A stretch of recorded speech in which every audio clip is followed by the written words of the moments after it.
The sound of rain echoed in the quiet streets as the storm rolled in, heavy clouds blanketing the sky. In the shadows of an old abandoned house, a dog sat curled up on the porch, his fur matted and streaked with dirt. His name was Max, though no one had called him that in years. Once he had a family, a name, and a warm bed to sleep in.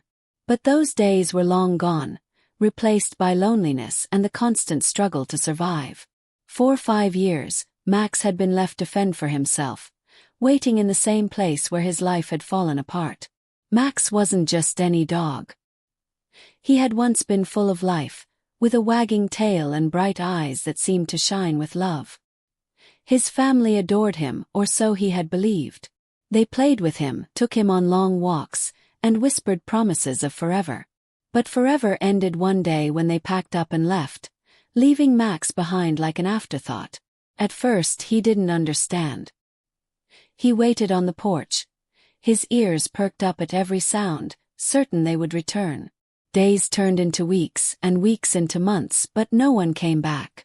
Slowly, Max learned that the world could be a cruel place. Despite everything, Max survived.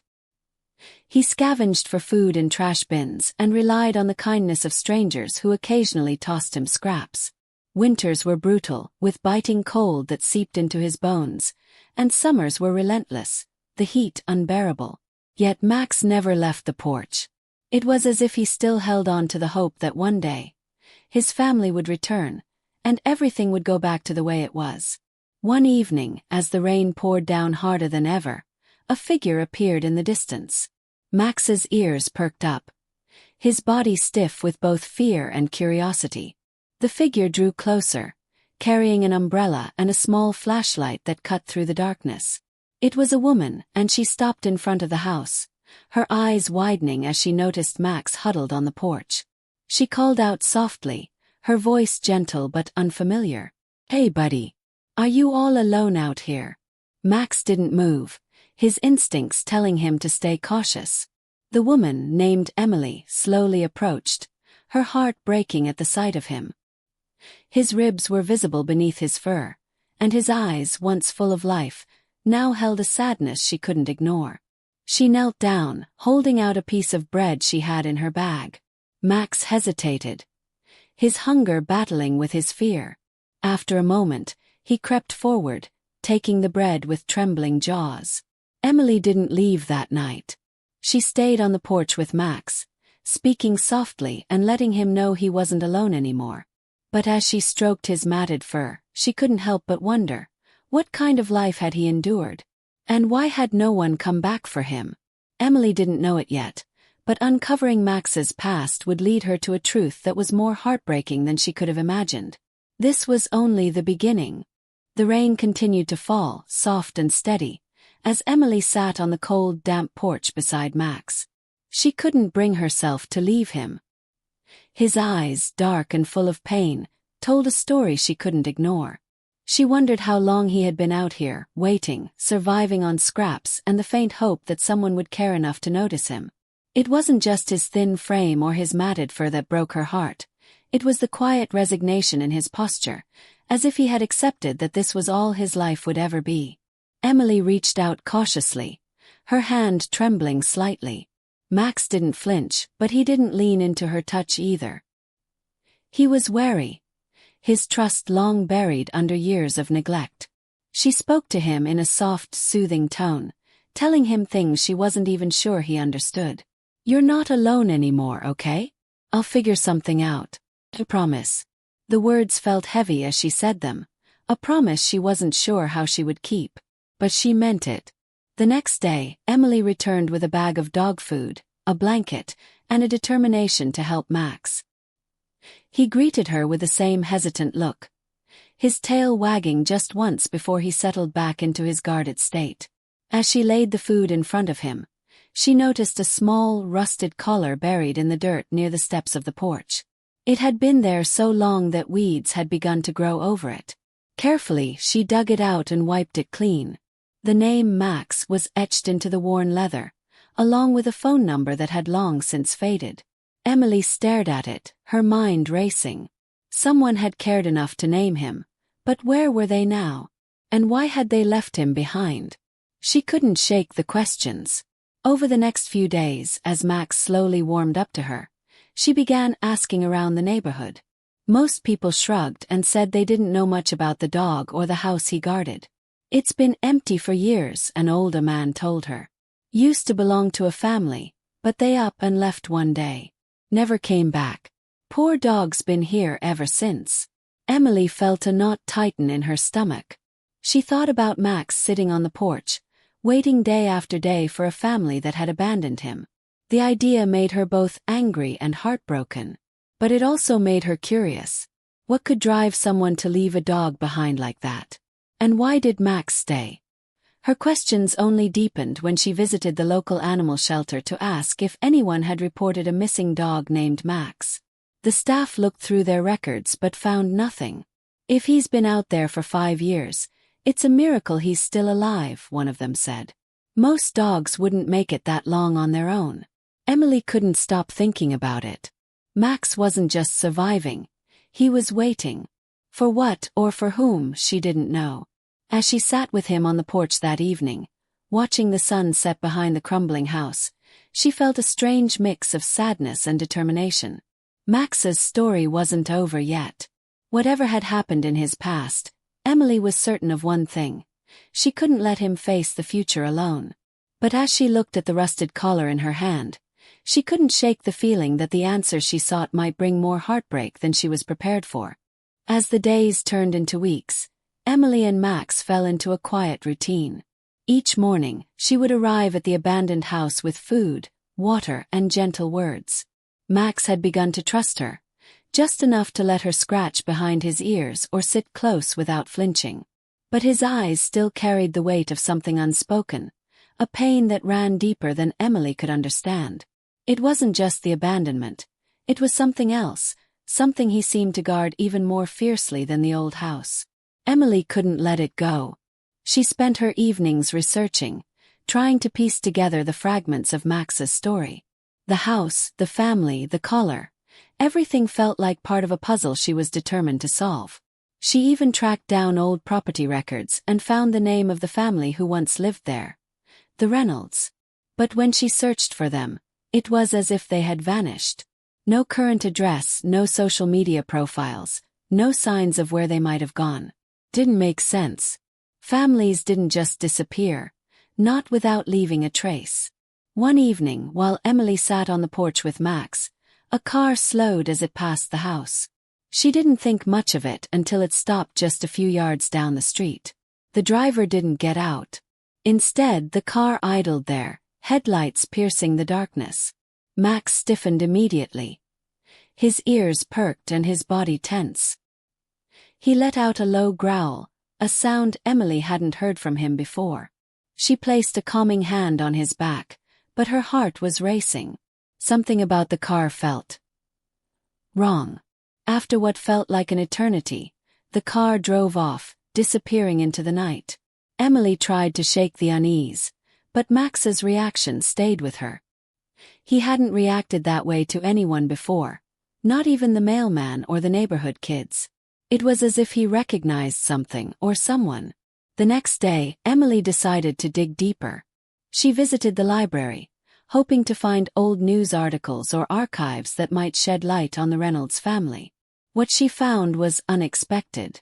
5 years ago, shortly before the family left, there had been a fire reported at the house.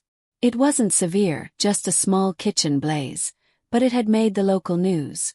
The article mentioned that no one was injured, but the family had been planning to move shortly afterward. It seemed unrelated, but something about it nagged at her. Why would a minor fire push them to leave so suddenly? As Emily continued her search, she stumbled upon a detail that made her blood run cold. In another article, published weeks after the fire, there was a brief mention of a missing dog. The description matched Max perfectly.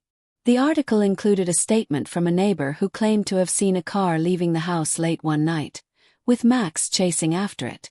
The image was heartbreaking, and it made Emily's chest ache just imagining it. But the article ended abruptly, with no follow-up or resolution. When she returned to the house that evening, Max was waiting on the porch as usual. His tail wagged slightly when he saw her, but he still seemed restless, his eyes darting to the street every so often. Emily sat beside him, running her fingers through his fur. "Max," she whispered, "what happened to you? What are you still waiting for?" The question lingered in the air, unanswered, as the sun dipped below the horizon. Emily couldn't shake the feeling that someone else was out there, watching, waiting. The car from the night before, the strange tension in the air, it all felt connected. She thought of the Reynolds family, of their sudden disappearance and the fire that preceded it. Something wasn't adding up, and she was determined to find out what. But as the night deepened, Emily couldn't ignore the uneasy feeling creeping over her. Max had spent 5 years guarding this house, clinging to a memory that refused to fade. Whatever had happened in his past, it wasn't finished. Not yet. And as Emily sat in the quiet, her hand resting on Max's back, she realized that whatever answers she uncovered might bring danger closer than she ever expected. The nights grew colder, and with them, the unease surrounding the old house deepened. Emily couldn't shake the feeling that someone was watching. Each evening as she sat with Max on the porch, she felt the weight of unseen eyes, the sensation prickling at the back of her neck. Max had grown more alert too, his ears constantly flicking toward every distant sound, his body tense and ready to spring. Whatever haunted this place, it wasn't just in his mind anymore. It was real, and Emily was starting to feel it too. One night, the quiet was shattered by the unmistakable crunch of gravel underfoot. Emily froze, her heart pounding as she looked out into the darkness. Max was already on his feet, his growl low and threatening. At first she saw nothing, but then a shadow moved near the edge of the yard. It wasn't a passing stranger or a curious neighbor. It was deliberate. Whoever it was, they were standing just out of reach of the faint glow of the porch light, watching. "Who's there?" Emily called out, her voice trembling despite her efforts to sound confident. The figure didn't answer. Instead, they lingered for a moment longer before retreating into the night. Emily's pulse raced as she stood frozen, her eyes fixed on the spot where they had been. Max barked, a deep, guttural sound that echoed into the emptiness. The next morning, Emily decided she couldn't do this alone anymore. She called the local authorities to report the incident, hoping they might patrol the area or offer some kind of reassurance. The officer who arrived was kind but skeptical. "It's probably just someone passing through," he said, though his tone lacked conviction. "We'll keep an eye out, but there's not much to go on." Emily nodded, but the unease remained. She couldn't stop thinking about the shadowy figure or the strange tension that seemed to hang over the house. Her research into the Reynolds family and Max's past hadn't yielded any clear answers, but she was starting to believe that whatever had happened 5 years ago was far from over. Someone or something was still tied to this place, and Max was at the center of it. That evening, Emily returned to the house, determined to stay with Max overnight. She brought blankets, a flashlight, and enough food for both of them. Max seemed calmer with her presence, though his ears remained perked and alert. As the hours passed, the house grew quieter, the kind of silence that pressed in from all sides. Emily sat on the porch steps, her flashlight resting beside her, and tried to keep her thoughts from spiraling. Around midnight, a faint noise broke the stillness. It was the sound of a car engine, distant at first but growing louder. Emily's chest tightened as she stood and looked out toward the street. The same car she had seen before was back, its headlights dimmed as it crept closer. Max began to growl, his body low and tense, every muscle ready to spring. The car stopped just beyond the driveway, its engine idling. Emily's throat felt dry as she reached for the flashlight, her fingers trembling. "What do you want?" she shouted, her voice cutting through the cold air. There was no response. The car door opened, and a man stepped out, his figure silhouetted against the dim light. He didn't come closer, but his presence was enough to send Max into a frenzy. The dog barked wildly, lunging toward the edge of the porch, his leash straining against Emily's grip. "Calm down, Max," she whispered, though her own fear made her voice waver. The man stood still, his hands shoved into his pockets. Finally he spoke, his voice low and almost unrecognizable. "I'm here for him," he said, nodding toward Max. "It's time." Emily felt a chill run down her spine. "What do you mean, time? Who are you?" she demanded, stepping in front of Max as if to shield him. The man didn't answer immediately. Instead, he took a step closer, his face just barely visible under the street lamp. There was something familiar about him, something unsettling. Max's barking grew more frantic, his eyes wild with fear and recognition. Emily's grip tightened on the leash. She could feel Max trembling beside her, his fear radiating through every muscle. The man stopped, his expression hard to read. "You don't understand," he said, his voice quieter now. "He's not just a dog. He knows things that shouldn't be left behind." The words made no sense, but the weight of them sent a wave of dread washing over Emily. She didn't know who this man was or what he wanted, but she could feel the danger in his presence. Max pulled at the leash again, his growls turning to desperate whines. Emily's heart broke at the sound, but she held her ground, refusing to let go. The man took another step forward, and Emily's pulse quickened. Whatever was about to happen, she knew it was only the beginning. Emily's breath hitched as the man stepped closer, his face now visible under the dim glow of the street lamp. His features were sharp, his expression unreadable, but there was something in his eyes that made her stomach churn. Max's growls turned into high-pitched whines, a sound filled with fear and desperation. Emily tightened her grip on the leash, her pulse pounding in her ears. She refused to back down, even as the man's presence loomed larger and more menacing. "I'm not leaving," Emily said firmly, her voice trembling but resolute. "Max doesn't belong to you. Whatever this is, it ends here." She tried to sound confident, but the uncertainty in her words betrayed her. Deep down, she knew she was standing on the edge of something far bigger than she'd imagined. The man tilted his head, his lips curling into a faint, unsettling smile. "You think you're protecting him," he said softly, almost mockingly. "But you have no idea what you've walked into." His tone sent a shiver down her spine. He took another step forward, and Emily instinctively stepped back, keeping Max behind her. The dog's trembling grew worse, his whines cutting through the heavy silence. "What are you talking about?" Emily demanded, her voice shaking. "Who are you? And what do you want with Max?" Her questions hung in the air, unanswered, as the man reached into his pocket. She tensed, her mind racing with worst-case scenarios, but he simply pulled out a faded photograph. He held it up, letting the dim light catch its surface. Emily squinted, her heart pounding as she tried to make sense of what she was seeing.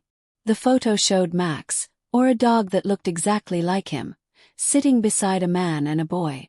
The man in the picture bore a striking resemblance to the stranger standing before her, but it was the boy's face that caught her attention.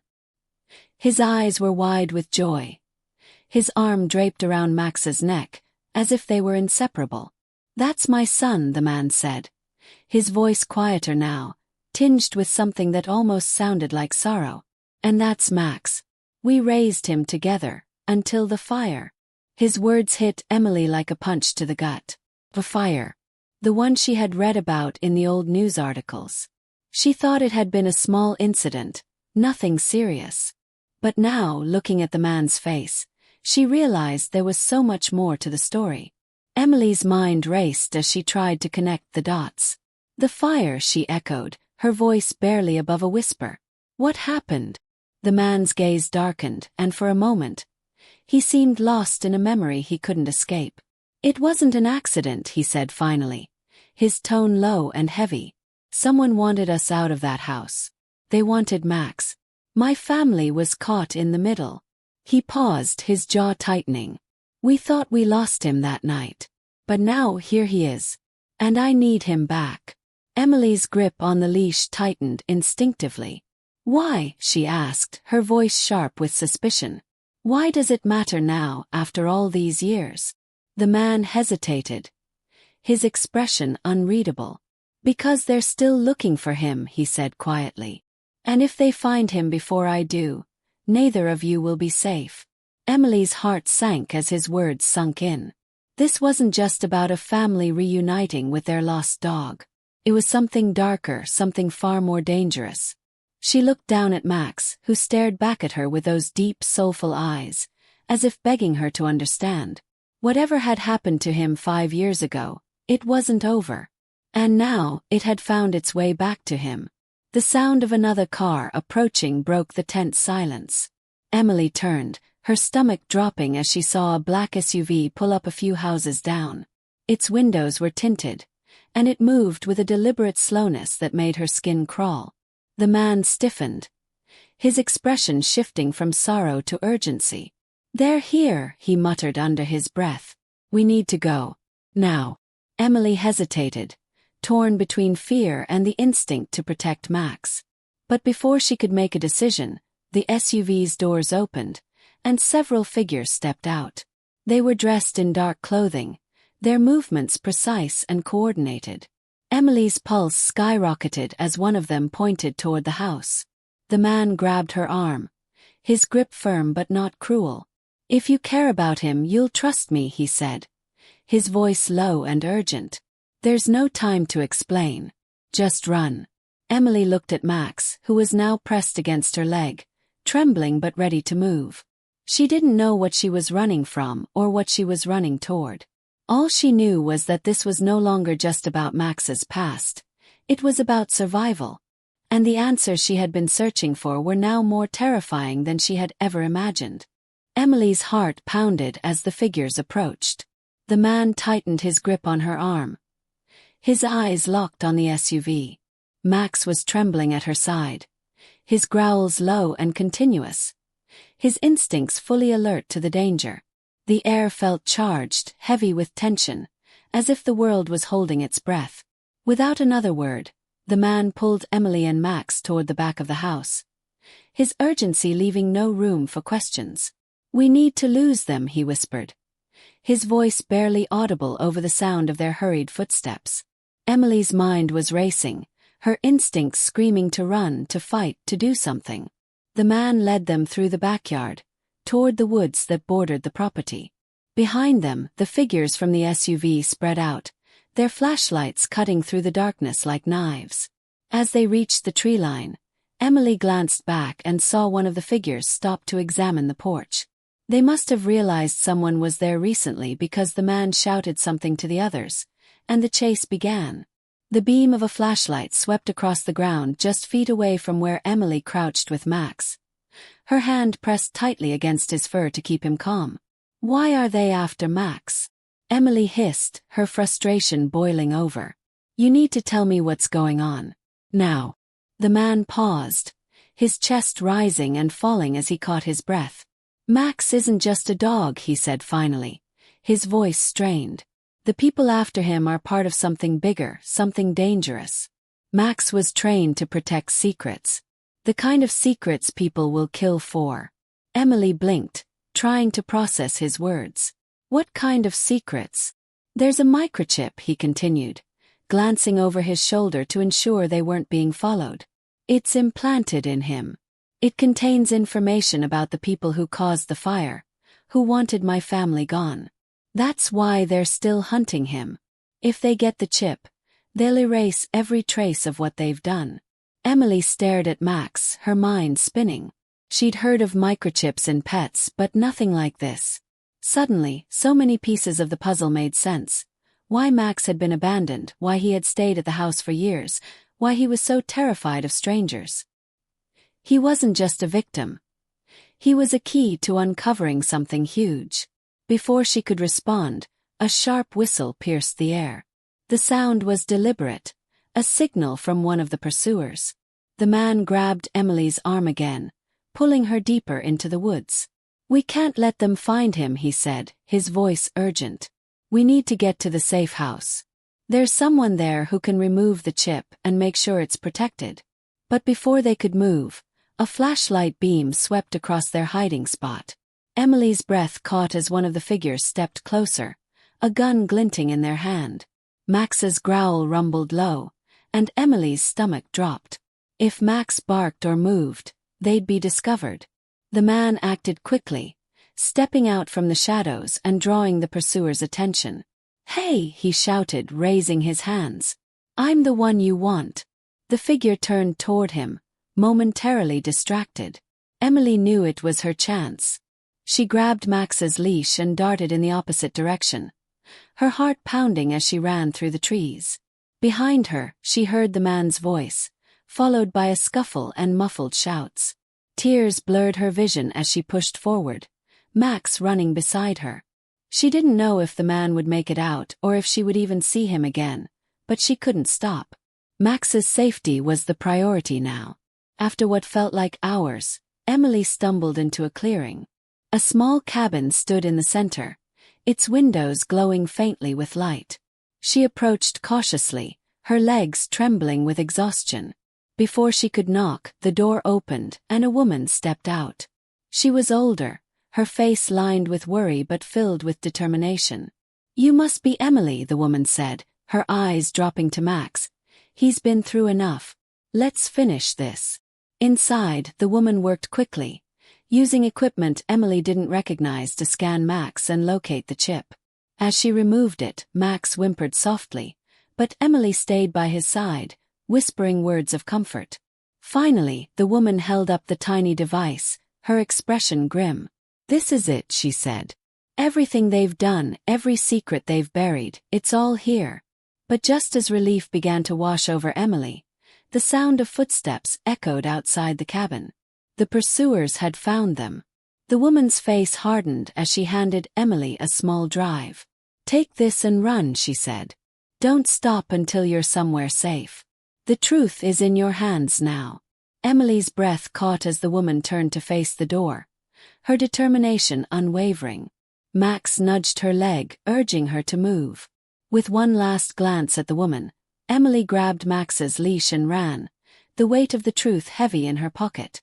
The night wasn't over, and neither was the danger, but for the first time, Emily felt a flicker of hope. Max had been abandoned, hunted and broken, but now he had a chance to be the hero he was always meant to be. Emily's legs burned as she ran through the woods, Max keeping pace at her side. The small drive in her pocket felt like it weighed 1,000 pounds. Every step forward brought a mix of fear and determination. The woman's parting words echoed in her ears, pushing her to keep going. Behind her, the faint sounds of footsteps and muffled voices hinted that the pursuers were not far behind. The dark forest felt endless, each shadow and crack of a twig making her heart race. Max seemed to sense her fear, occasionally glancing up at her as if to reassure her. His loyalty, even after everything he had endured, was unshakable. Emily reached a small road and stopped to catch her breath, scanning for any sign of a vehicle. The night was eerily quiet except for the distant rustle of leaves. She looked down at Max, his chest heaving from exertion. "We're almost there," she whispered, even though she wasn't entirely sure where there was. She just knew they couldn't stop now. A pair of headlights appeared in the distance, growing brighter as the vehicle approached. Emily stepped cautiously into the road, waving her arms to flag it down. The car slowed and she tensed, ready to run if it wasn't safe. To her relief, the driver rolled down the window, revealing an elderly man with kind eyes. "Are you all right, miss?" he asked, his voice tinged with concern. Emily quickly explained that she needed a ride to the nearest town, leaving out the dangerous details. The man hesitated but nodded, gesturing for her to get in.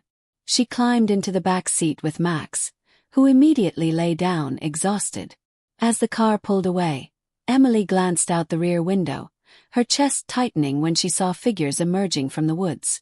They didn't follow but stood watching, their presence a chilling reminder that this wasn't over. The driver dropped Emily and Max off at a small motel on the outskirts of town. She thanked him profusely, her voice cracking with emotion. Inside the motel room, she finally allowed herself to collapse onto the bed, Max curling up beside her. For the first time in what felt like forever, they were safe, at least for the moment. She pulled the small drive from her pocket and stared at it. This tiny object held answers, but it also held danger. What would she do with it? Who could she trust? The next morning, Emily began making calls, her hands trembling as she reached out to investigative journalists she had read about online. She didn't know who else would have the resources to expose what was on the drive. Most calls went unanswered, but one reporter finally called back, his voice steady and reassuring. "Send me what you have," he said. "I'll look into it. If this is as big as you say, the truth will come out." She mailed the drive to him that afternoon, feeling a strange mix of relief and dread. It was out of her hands now, but the uncertainty of what might happen next gnawed at her. She spent the next few days lying low, staying off the grid as much as possible. Max seemed to sense her unease, staying close to her side, his eyes never leaving her. A week later, Emily woke to her phone buzzing relentlessly. News notifications flooded her screen, each headline more shocking than the last. A major corruption scandal had been exposed, implicating powerful figures in arson, illegal activities, and cover-ups. The microchip had indeed contained damning evidence, and the reporter had made sure the world saw it. Emily felt a wave of relief knowing the truth was out. But with that relief came a lingering worry. Would the people who had hunted Max now come after her? As days turned into weeks, Emily and Max began to settle into a new rhythm. She decided to move to a new town, far from where everything had started, in the hopes of giving both of them a fresh start. Max's transformation was remarkable. The once trembling dog now walked with confidence, his eyes brighter and his demeanor more relaxed. It was as if he finally understood that he was safe and loved. One sunny afternoon, Emily and Max were walking through their new neighborhood when a familiar voice called out. She turned to see the man who had helped them in the woods. He looked different, less guarded, more at peace. "I had to find you," he said, his voice steady but emotional. "I needed to thank you." Emily was stunned but glad to see he had made it out safely. They sat on a park bench while Max lay at their feet, basking in the sunlight. The man explained that the exposure of the scandal had not only brought justice but had also freed him from years of hiding. "I can finally rebuild my life," he said, his voice thick with gratitude. "And it's all because of you and Mac." Emily smiled, her hand resting on Max's head. "He's the real hero," she said softly. "I just followed his lead." The man nodded, looking at Max with admiration. "He's more than a dog. He's a survivor, just like you." As the sun began to set, Emily felt a sense of closure she hadn't expected. The chaos and fear of the past weeks had given way to something she hadn't felt in a long time: hope. She didn't know what the future held, but she knew one thing for certain: she and Max had found each other for a reason. Together, they had faced the unimaginable and come out stronger. That night, as she sat in her cozy living room with Max curled up beside her, Emily reflected on everything they had been through. She had taken in a dog she thought needed rescuing, only to realize that he had saved her just as much as she had saved him. Their bond was unbreakable, forged through trials and trust. Max let out a contented sigh, and Emily smiled, stroking his fur. "We're going to be okay," she whispered. And for the first time in a long time she truly believed it.